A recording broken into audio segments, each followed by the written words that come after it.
Remember when you were a kid playing Monopoly and you got that get out of jail free card? How excited you were? The reason was because you knew once you got that card, you had protection against what was probably the biggest obstacle to winning the game, which was ending up in jail. While there's no get out of jail free card for dental practices, the informed consent form that you get from patients is at least that important, and probably much more important than that. Informed consent is the single most crucial element to any defense against a legal claim, a malpractice claim, or a dental board complaint. And messing up the informed consent process can seriously jeopardize that defense in both of those cases. There are 3 ways that I commonly see dental practices mess up informed consent.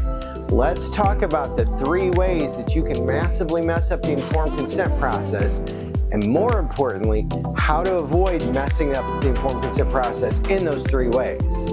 And stay tuned until the end of the video. I'm going to give you some bonus information on an important resource to help you make sure that your informed consent process is compliant with the legal and ethical requirements. Hey Tooth Nation, I'm the Orth Attorney Trey Lawrence. I've been in the practice of law for over 20 years, and I'm General Counsel for the American Association of Orthodontists. The Orth Attorney brings you important information on legal topics that is relevant, essential to your practice, and hopefully at least mildly entertaining. If you find the information on this video helpful, please find me and follow me on Instagram and TikTok. We have information come out on an almost daily basis about legal topics just like this. And finally, the standard blah blah blah legal stuff that I have to tell you. The information presented on the Orth Attorney is not intended to convey legal advice, is not intended to constitute an advertisement for legal services, and the Orth Attorney strongly recommends that you consult with an attorney that's licensed in your state or jurisdiction before taking any action that could result in legal liability for you or your practice. So, why is informed consent such a big deal? To answer that question, let's take a step back and look at exactly what is informed consent, and that'll help us to understand why it's so important and why you don't want to mess it up in the 3 ways that I'm going to talk about. So, imagine what would happen if you just walked up to a random stranger on the street and started inserting metal objects into their mouth, bonding little metal pieces onto their teeth, or yanking teeth out of their mouth. What would happen? Well, most likely you'd probably get punched or kicked to begin with, but you would be arrested and charged with assault and battery, criminal violation, and you'd probably also be sued for assault or battery or some other intentional tort. But I mean, that's essentially what's going on when you offer dental treatment to somebody. You're sticking metal objects in their mouth, gluing metal objects to their teeth, yanking teeth out of their head. So what is the difference? The difference, of course, is the patient's consent. Unlike the stranger on the street, your patient has consented or agreed to let you do those things because they recognize that through doing them, you're providing a valuable treatment to them. But that's not the end of the story. Courts have added an extra element to it. For consent to truly be consent to treatment, it must be informed consent. So what does that mean? That means that the patient has learned the risks and the limitations of the treatment that you're offering, and knowing those risks and knowing those limitations has agreed to move forward with the treatment.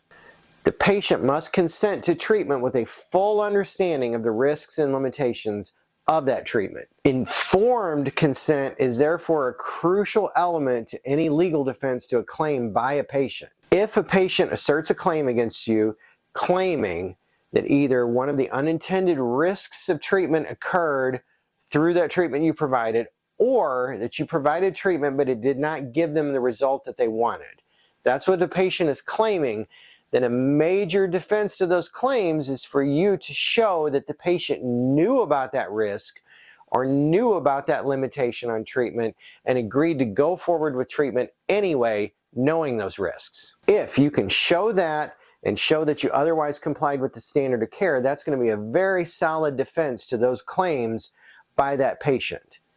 But the key to all of that is the informed part, the fact that the patient was informed about those risks, informed about those limitations, and consented to move forward with treatment having been informed.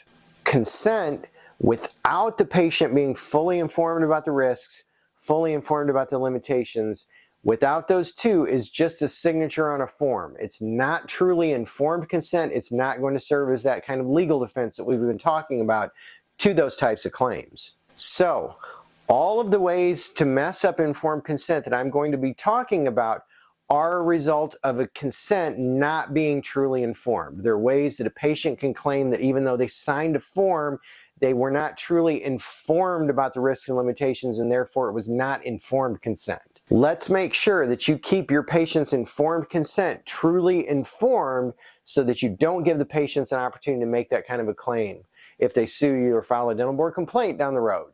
Way to mess up informed consent number one is having the patient fill out a form online before they've even been in to see you. It is, unfortunately, a common scenario. A patient gets online and fills out paperwork before they come in for an appointment. One of those documents that they fill out is an informed consent form. Now, I understand why that happens because efficiency is king in modern dentistry. The smoother the process is, from the patient first coming in the door, to being evaluated, to have a treatment plan laid out, to getting all the paperwork done and moving into treatment, the smoother that is, the less opportunity that gives the patient to get cold feet or to back out. So efficiency in that process ends up in more cases actually completed. So I recognize that having to stop in the middle of that process and fill out some paperwork can delay the process, slow it down, and jeopardize that efficiency. But if informed consent is supposed to be truly informed to be effective legally, how can a patient consent to treatment knowing the risks and the limitations of treatment before they've even been seen, before they even know what treatment they're going to receive? That early stage online sitting in their home, they don't even know what treatment they're going to receive, much less can they know the risks and limitations of that particular treatment. So similarly, how can you or your practice or your doctor tell a patient the risks and limitations of treatment that they don't even know they're going to provide to the patient yet because they haven't seen the patient yet? You cannot get truly informed consent from a patient who's sitting in their home and hasn't even been seen yet, filling out some paperwork online. A blank check informed consent process where a patient just fills out a blank informed consent form and only later learns what treatment they're actually going to receive is not truly informed consent, because the patient is learning the risks and limitations of their particular treatment sometime after they've supposedly consented to the treatment. So don't mess up informed consent by having the patient fill out a form before they even come in to see you in the first place. Way to mess up informed consent number two is not giving the patient an opportunity to ask questions of the doctor directly. So maybe you're not as bad as that first practice that we talked about. Maybe you're not having the patient fill out the informed consent form online before they even come in. But another common practice is to have a team member, a treatment coordinator, or somebody else go through the informed consent form with the patient. And the treatment coordinator may do a good job. They may walk through the risks and limitations of the actual treatment that the patient is going to receive.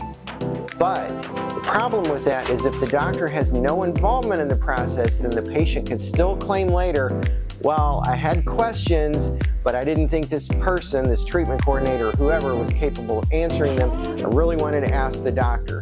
If you don't give the patient that opportunity to actually ask the doctor questions, then you're potentially giving them a way to claim that their informed consent was not. Now again, I understand all the reasons why you would want to let your treatment coordinator or somebody else handle as much of the informed consent process as possible, because again, it helps with the efficiency, it smooths the process out. But if you're going to do it like that, I would strongly recommend that at the very least you offer the patient an opportunity somewhere in there to ask the doctor questions. For example, I've explained the risks and limitations to the patient.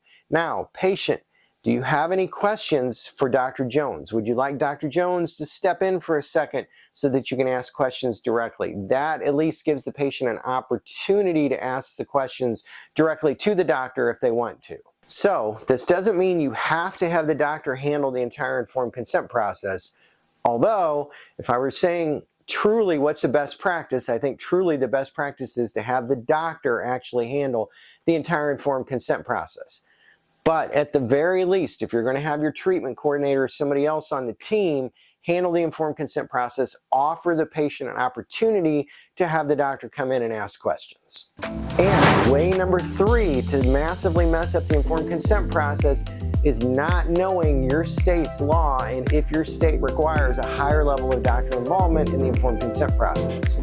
So this is related to the last point that we talked about. In some states, not only is more direct doctor involvement just a best practice, it's actually required by state law. So the most notable example of this is the state of Pennsylvania. There was a 2017 Pennsylvania Supreme Court case where the Pennsylvania Supreme Court held that the informed consent process is a non-delegable duty for a doctor, meaning a doctor cannot delegate the informed consent process to one of their team members. The doctor must take care of it herself or himself. So in Pennsylvania, it's technically a violation of that law, of that state Supreme Court case, if the doctor has somebody else on the team handle the informed consent process. Now, I don't know the extent to which Pennsylvania, the medical board, the dental board do or don't actually enforce this, but I just want you to be aware that that 2017 Supreme Court case in Pennsylvania said informed consent is a non-delegable duty for the doctor.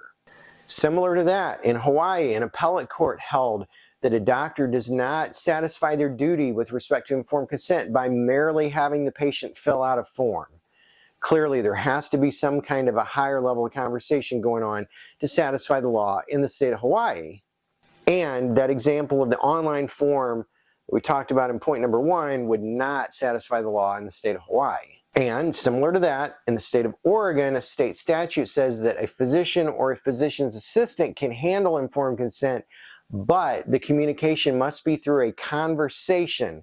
Meaning, again, that an online or an electronic exchange of information technically would not be enough to satisfy the statute. Conversation implies a live, direct interaction.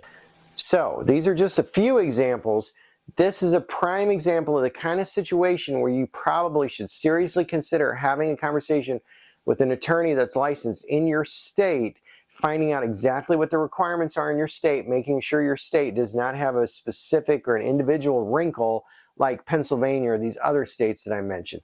Have that conversation, make sure you're in compliance with whatever the law is in your state. And finally, some bonus information about a resource on informed consent. So at the AAO, the American Association of Orthodontists, we have a website, orthofacts.org, has information on a number of legal related topics, but one of them is informed consent. There's a resource specifically on informed consent. I will link it in the description box below. Now this resource talks about informed consent in the parameters of teledentistry, meaning any kind of electronic communication with your patients. But it also describes all of the more general legal and ethical requirements of informed consent that I've been talking about in the rest of this video. So if you use teledentistry, definitely click on that link, look at this resource, find out the requirements for informed consent in teledentistry. Even if you don't use teledentistry, you still want to know these general legal and ethical requirements for informed consent. So click on that link. There's a lot of useful information in that resource that you're going to want to know about informed consent to make sure that you're in compliance legally and ethically. So 3 ways to massively mess up informed consent. But the good news is you don't have to mess it up in those ways.